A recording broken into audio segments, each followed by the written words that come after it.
And sour ভেন্ডি করব, সেই জন্য আমি প্রথমে কিছু ঢেঁড়স কেটে ধুয়ে নিয়েছি।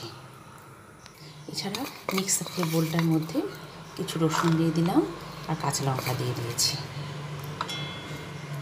আর কিছুটা সর্ষে দিয়ে দিচ্ছি, একসঙ্গে বেটে নেব। এরই মধ্যে কড়াই বসিয়ে কড়াইতে তেল দিয়ে দিয়েছি, ভেন্ডিগুলো তেলের মধ্যে দিয়ে ভেজে নিচ্ছি। এক এক করে এর মধ্যে হলুদ গুঁড়ো দিয়ে দিলাম, এছাড়া এর মধ্যে পরিমাণ মতো নুন দিয়ে দিলাম। পরিমাণ নুন দিয়ে ভেন্ডি ভেজে নিচ্ছি।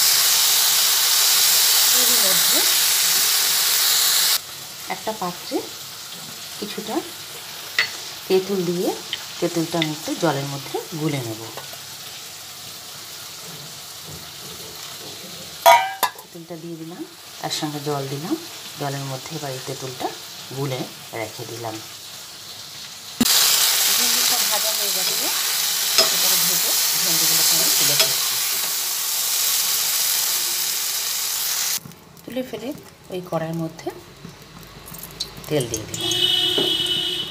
তেল গরম হয়ে এসেছে, তখন যে পেস্টটা রেডি করে রেখেছি পেস্টটা তেলের মধ্যে দিয়ে দিলাম। পেস্টটা তেলের মধ্যে দিয়ে একটু ভালোভাবে নাড়াচাড়া করে নিই।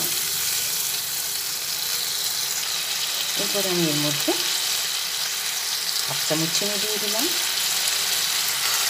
আর যে তেঁতুলগুলা জলটা আমি রেডি করে রেখেছিলাম সেই জলটা এর মধ্যে দিয়ে দিলাম। দিয়ে দেওয়ার পরে যে ঢেঁড়সগুলো ভেজে তুলে রেখেছিলাম সেই ঢেঁড়সগুলো এর মধ্যে দিয়ে দিচ্ছি।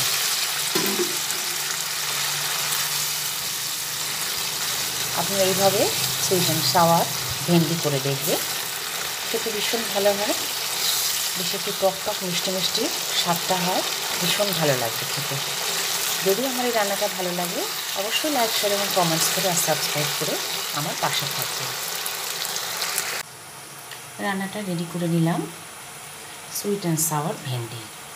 তাহলে এটা আপনারা যে কোনো দিন রুটির সঙ্গে খেতে পারবেন, রুটির সঙ্গে খেতে ভীষণই ভালো লাগবে। খেয়ে অবশ্যই আপনারা আমাকে জানাবেন এটা কেমন হলো।